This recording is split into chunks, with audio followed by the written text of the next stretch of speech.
Gracias, un gusto estar conversando con ustedes. Bueno, ¿qué estás viendo? ¿Hay una desaceleración? ¿Qué pasa con los alimentos? ¿Cómo está la situación en Bahía? Bien, sí, la desaceleración es real, viene ocurriendo desde el principio de año, no ha parado, por lo menos en Bahía Blanca y según las mediciones nuestras, no se ha frenado la desaceleración.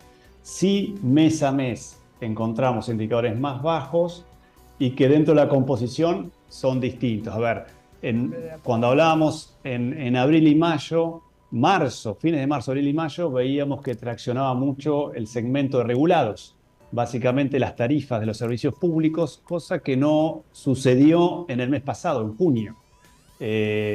Ustedes recién lo marcaron. Alimentos, que con un 5,1 está por encima del nivel promedio, y les diría que eso fue lo que traccionó de alguna manera el indicador. Podría haber sido más bajo si alimento no hubiera sido del 4,5, digamos del 5,1. Incluso en la tercera semana nosotros publicamos los precios de alta frecuencia y nos había dado este segmento, este capítulo negativo. Entonces ahí podíamos decir, bueno, ahora qué pasa en la cuarta semana, a ver si se revierte o no, y ocurrió eso. A ver, en la cuarta semana tuvo un empujón, o tuvieron un empujón los precios del capítulo y terminó en 4,5. No tuvimos variaciones en regulados en los precios de los servicios públicos en el mes de junio, por eso también esa continuidad en la desaceleración. No sucede lo mismo con colegas de Capital Federal que están demostrando y que están publicando sus índices en los cuales demuestran o manifiestan un pequeño rebote. Casi todos los competidores, por decirlo de una manera, o colegas de Buenos Aires, les ha dado un pequeño rebote porque sí en Capital Federal han Claro. tenido aumentos en las tarifas de los servicios públicos, mientras que en Bahía Blanca no. Sí tenemos este mes agua y de alguna manera va a repercutir, y sí tenemos combustible, poco, pero tenemos combustible a nivel nacional. Gonzalo Navela te saluda, ¿cómo estás? ¿Qué tal, Anabela? Por ¿Cómo otro te lado va? pensaba, bueno, se frenó de nuevo el aumento en los servicios, pero liberaron el aumento en las empresas de telefonía celular, de internet. Digo, ahí también puede haber algún desfasaje. Sí, es correcto lo que vos decís, se liberó de esa manera.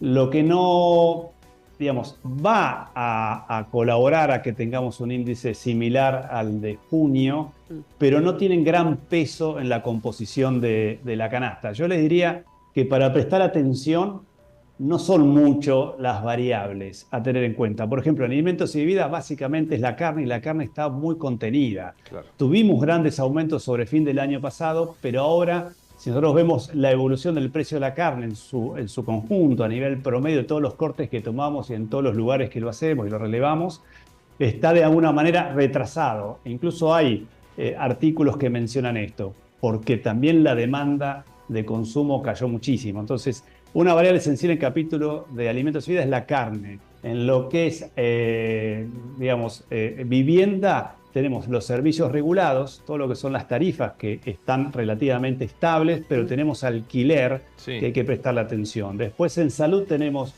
medicina, digamos, lo que serán las obras sociales o las prepagas, tenemos medicamento, algunas Mm. consultas odontológicas o de otras especialidades, y después tenemos en combustible en transporte, básicamente, o lo que es educación, las cuotas de los colegios privados en lo que es educación, digamos, ahí hay que prestar atención. Digamos, una cuota de un teléfono celular en una familia no incide tanto. Claro, no tiene tanto peso como sí lo que yo les mencioné recién. Claro, el tema del alquiler es preocupante, ¿no? Sí, el tema del alquiler es preocupante, pero hay, digamos, el mercado por ahí refleja, digamos, va hacia un lado que quizás nosotros no. ¿Y qué quiero decir con A esto? ver. Porque nosotros tomamos para alquiler el índice de contrato de locación, el famoso ICL que publica el Banco Central todos los meses. Sí. Esa es la ley de alquileres, que comenzó hace con más de 3 años. Si bien esa ley de alquileres no existe más, sí el Banco Central lo sigue publicando, porque aquellos alquileres que comenzaron o se renovaron hasta octubre del año pasado tienen 3 años vista. Ahora, los nuevos alquileres a Claro. partir de este año no están regidos por esa ley, sino por el mercado. Y uno que esperaba, bueno, al principio de año tuvieron unas actualizaciones muy grandes, por decir algo, de pasar en 180.000 pesos a más de 300.000 pesos, es decir, los ajustes eran muy grandes, pero también al no existir la ley de alquileres, lo que ocurrió es una oferta muy grande de viviendas para alquiler, y eso hizo en estos meses que transcurrieron que el precio no subiera tanto. Quizás algo que estaba en 180 a principio de año, hoy lo encontremos a 200.000 o un poquito más. Cuando aquel que lo renovó en enero tuvo que pagar 300.000. Entonces, hubo mucha oferta, o por decir de una manera, un exceso de oferta, planchó de cierta manera la variación mensual de los alquileres, pero nosotros tomamos el índice de contrato de locación, que lo que hace es tener en cuenta la variación de la inflación, del INDEC y de los salarios.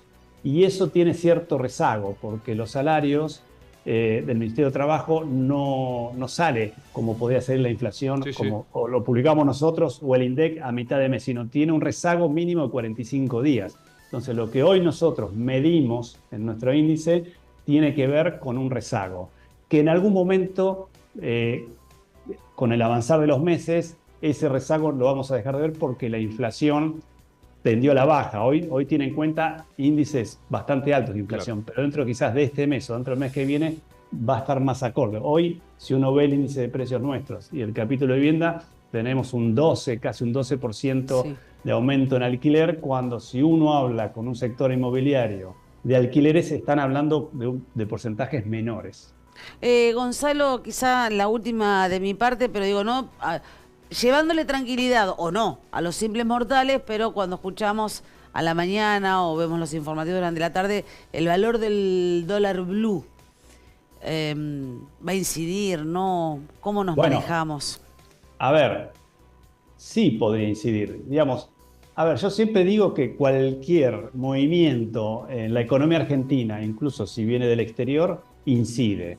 ¿Por qué digo esto? Porque Brasil está devaluando con bastante frecuencia su tipo de cambio, y cuando Brasil devalúa, nosotros nos convertimos en un país más caro relativamente. Entonces, a veces nos obliga a devaluar, cosa que hoy lo estamos haciendo al 2% y el gobierno mantiene esa postura.